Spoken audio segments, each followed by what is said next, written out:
day236 of reading. Today we're reading Harry Potter and the Goblet of Fire. Let's get started. We're on page 172. A large red water-filled balloon had dropped from out of the ceiling onto Ron's head and exploded. Drenched and sputtering, Ron staggered sideways into Harry. Just as the second water bomb dropped, narrowly missing Hermione, it burst at Harry's feet, sending a wave of cold water over his sneakers into his socks. People all around them shrieked and started pushing one another in their effort to get out of the line of fire. Harry looked up and saw, floating 20 feet above them, Peeves the Poltergeist, a little man in a bell-covered hat, an orange bow tie, his wide, malicious face contorted with concentration as he took aim again. "Peeves!" yelled an angry voice. "Peeves! Come down here at once!" Professor McGonagall, deputy headmistress and head of Gryffindor House, had come dashing out of the Great Hall. She skidded on the wet floor and grabbed Hermione around the neck to stop herself from falling. "Ouch! Sorry, Miss Granger." "That's all right, Professor," Hermione gasped, massaging her throat. "Peeves, get down here, now!" barked Professor McGonagall, straightening her pointed hat and glaring upward through her square-rimmed spectacles. "Not doing nothing!" cackled Peeves, lobbing a water bomb at several fifth-year girls, who screamed and dived into the Great Hall. "Already wet, aren't they? Little squirts! Whee!" And he aimed another bomb at a group of second-years who had just arrived. "I shall call a headmaster!" shouted Professor McGonagall.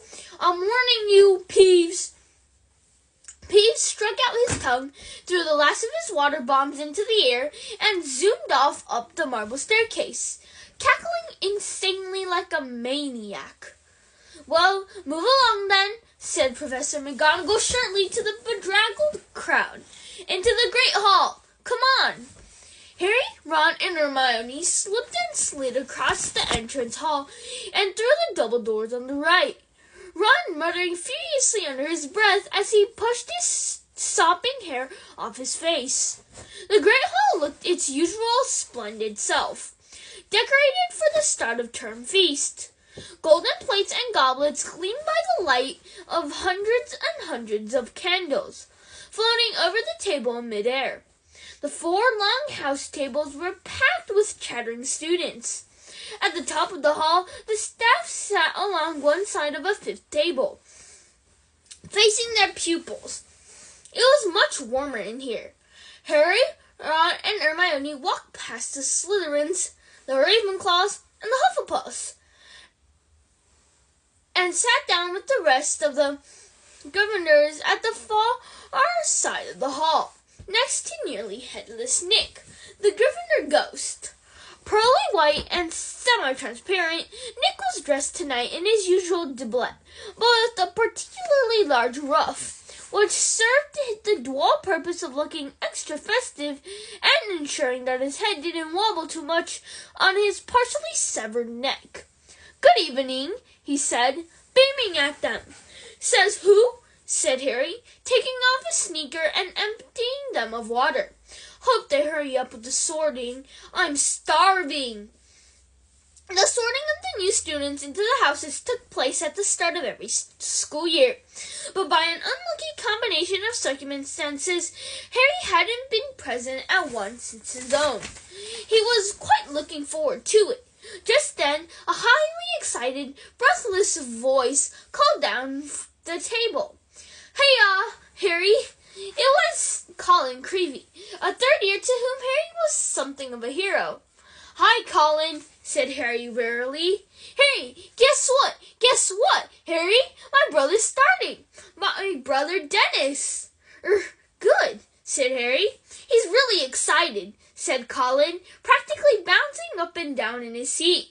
"I just hope he's in Gryffindor. Keep your fingers crossed. Eh, Harry?" Yeah, all right," said Harry. He turned back to Hermione, Ron, and nearly headless Nick. "Brothers and sisters usually go into the same house, don't they?" he said. He was judging by the Weasleys, all 7 of whom had been put in Gryffindor.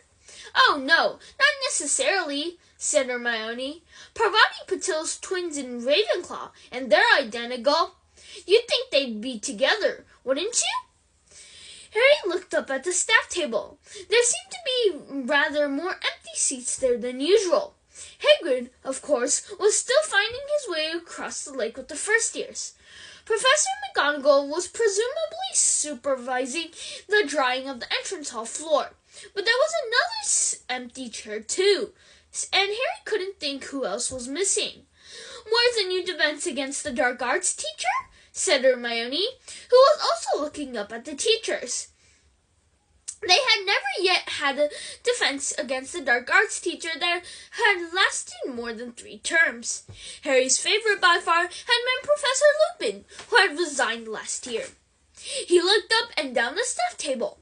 There was definitely no new face there. "Maybe they couldn't get anyone," said Hermione, looking anxious. Harry scanned the table more carefully. Tiny little Professor Flitwick, the charms teacher, was sitting on a large pile of cushions beside Professor Sprout, the herbology teacher, whose hat was askew over her flyaway gray hair. She was talking to Professor Sinistra of the astronomy department. On Professor Sinistra's other side was a sallow-faced, hook-nosed, greasy-haired potion master Snape, Harry's least favorite person at Hogwarts. Harry's loathing of Snape was matched only by Snape's hatred of him, a hatred which had, if possible, intensified last year, when Harry had helped Cyrus escape right under Snape's overlarge nose. Snape and Cyrus had been enemies since their own school day. On Snape's other side was an empty seat, which Harry guessed was Professor McGonagall's. Next to it, in the very center of the table, sat Professor Dumbledore, the headmaster, his sweeping silver hair and beard shining in the candlelight, his magnificent deep green robes embroidered with many stars and moons. The tips of Dumbledore's long, thin fingers were together, and he was resting his chin upon them, staring up at the ceiling through his half-moon spectacles as though lost in thought. Harry glanced up at the ceiling, too. It was enchanted to look like the sky outside, and he had never seen it look this stormy. Black and purple clouds were swirling across it, and as another thunderclap sounded outside, a fork of lightning flashed across it. "Oh, hurry up," Ron moaned. Beside Harry, "I could eat a hippogriff." The words were no sooner out of his mouth than the doors of the great hall opened and silence fell. Professor McGonagall was leading a long line of first years up to the top of the hall. If Harry, Ron, and Hermione were wet, it was nothing to how these first years looked. They appeared to have swum across the lake rather than sailed. All of them were shivering with the combination of cold and nerves as they filed along the staff table and came to a halt in the line facing the rest of the school. All of them except the smallest of the lot, a boy with mousy hair, who was wrapped in what Harry recognized as Hagrid's moleskin overcoat. The coat was so big for him that it looked as though he were draped in a furry black circus tent. His small face protruded from over the collar, looking almost painfully excited. When he had lined up with his terrified-looking peers, he caught Colin Creevy's eyes, gave a double thumbs up, and mouthed, "I fell in the lake." He looked positively delighted about it. Professor McGonagall now placed a 3-legged stool on the ground before the first years, and, on top of it, an extremely old, dirty, patched wizard hat. The first years stared at it. So did everyone else. For a moment, there was silence. Then a long tear near the brim opened wide like a mouth, and the hat broke into a song. "1,000 years or more ago, when I was nearly soon, there lived 4 wizards of renown, whose names are still well known. Bold Gryffindor from Wildmoor, fair Ravenclaw from Glen, sweet Hufflepuff from the Valley Broad." Thank you, everyone. That's all for today. Bye. See you tomorrow. Tomorrow we're going to read page 177. Peace out. I think.